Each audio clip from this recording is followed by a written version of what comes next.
Olá, tudo em paz? Hoje nós vamos começar a ver o capítulo 2 de Apocalipse. Depois você leia o capítulo 2 de Apocalipse. Hoje nós vamos ver as mensagens que Jesus deu a João sobre as igrejas de Éfeso e as igrejas de Esmirna, aquelas duas cidades lá da Ásia Menor que tinham comunidades cristãs. Com relação a Éfeso, uma característica daquela cidade é que lá estava o templo de Diana, a deusa mãe, que ele chamava a Senhora de Éfeso. E Éfeso, então, com esse templo de Diana, era o centro da adoração. O centro da adoração estava ali, em Éfeso.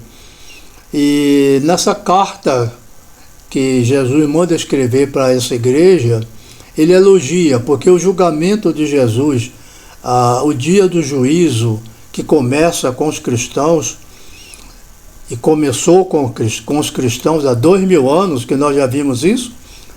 Primeiro, Jesus faz o elogio dos pontos positivos, depois ele fala daquilo que a comunidade cristã está fazendo de errado, e como foi que começou as divergências, começou o Evangelho de Jesus a sair da sua pureza. No caso de Éfeso, Jesus elogia por eles não aceitarem aquelas pessoas maldosas que estavam inseridas ali na comunidade. E depois ele faz então o julgamento do ponto ruim.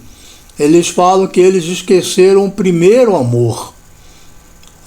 E se nós formos lá em João no capítulo 13, versículo 34 e 35, nós vamos ver que o que caracteriza os cristãos é o amor. Essa faz a diferença. E lá nesse texto de João, Jesus disse: eu vos dou um novo mandamento, que vos ameis uns aos outros, assim como eu vos amei. E nisso vocês serão conhecidos, por terem amor uns pelos outros. Então, o que estava errado ali naquela comunidade de Éfeso era que o primeiro amor tinha esfriado.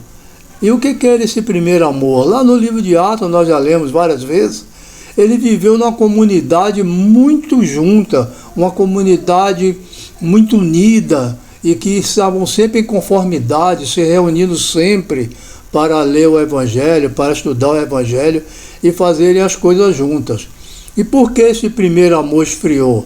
Aí na Bíblia você lê que está escrito lá que era por causa das obras dos nicolaítas.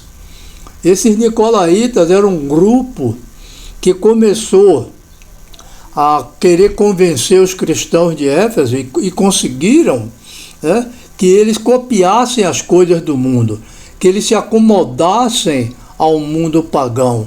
Por exemplo, a comunidade era toda unida, não havia ninguém maior nem menor do que outro.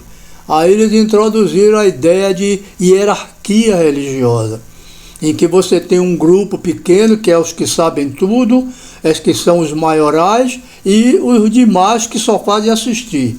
Assiste isso, assiste aquilo, e não tem mais obrigação nenhuma, porque esse grupo privilegiado, que é mantido pelos adeptos, são aqueles que têm as obrigações de dizer o que é que os outros têm que fazer, e eles têm, então, esse papel, e há aquela hierarquia. Quase todas as religiões que se dizem cristãs têm isso aí.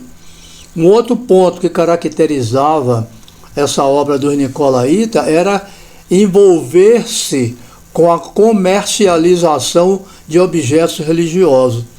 Depois vocês leiam lá em Atos, no capítulo 19, que houve até uma grande confusão em Éfeso por causa disso.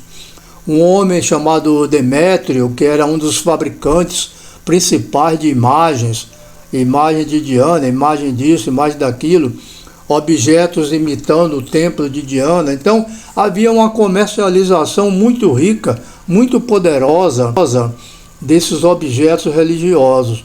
E com a pregação dos cristãos, que não adoravam imagens nem objetos, então começou a prejudicar o ganho, o comércio deles. E eles então começaram a avançar contra os discípulos de Jesus, por causa disso. Inclusive nesse capítulo 19 de Atos, eu vou encontrar lá que eles estão irritados com isso, levaram 2 horas com aquele frenesi dentro lá do templo, gritando: grande é Diana dos Efésios, grande é Diana dos Efésios, durante quase 4 horas, nesse tipo de comportamento. Então você pode ver que hoje essas ideias introduzidas pelas obras dos nicolaítas influenciaram muitas religiões até o dia de hoje. E aquele primeiro amor que caracterizava os cristãos esfriou, porque as pessoas acham e continuam achando que basta frequentar em determinados horários, determinadas igrejas, cumprir com aquela obrigação e está tudo bem. E tem aquele grupo lá que faz o resto por eles. Então hoje não é muito diferente daquele problema lá dos Efésios. E ao final desse julgamento, porque vocês lembram lá no vídeo anterior, que Jesus faz o julgamento como sumo sacerdote, com misericórdia. Ele é firme no seu julgamento, no seu juízo, mas também é misericordioso. Então, ao final, ele diz: aquele que vencer, passar por cima de todas essas dificuldades, vão alimentar-se, eu vou conceder que eles se alimentem da árvore da vida. Essa árvore da vida aí é símbolo da vida eterna. Então, o ganho ou a entrada da pessoa na vida eterna depende, né, de manter aquele primeiro amor e depende de não praticar as obras dos nicolaítas, que por sinal aí vocês leiam, que dizem que não só os efésios odiavam isso, como Deus também odeia isso. Agora, com relação à igreja de Esmirna, começa aquele mesmo padrão, né? Jesus elogiando a comunidade de Esmirna pela perseverança deles, com as dificuldades que eles estavam passando por serem cristãos, com as perseguições que eles estavam passando. E por quê? O que foi que gerou essas dificuldades? É o que aí no Apocalipse capítulo 2 chama de sinagoga de Satanás. Eram judeus que se diziam praticantes, né, do Velho Testamento, mas que na realidade eles estavam eles estavam perseguindo os cristãos, e a perseguição começou a entrar nas comunidades cristãs por causa dessa sinagoga de Satanás, porque eles acusavam os cristãos de desonrarem a adoração ao imperador César. Aí é que está o grande problema.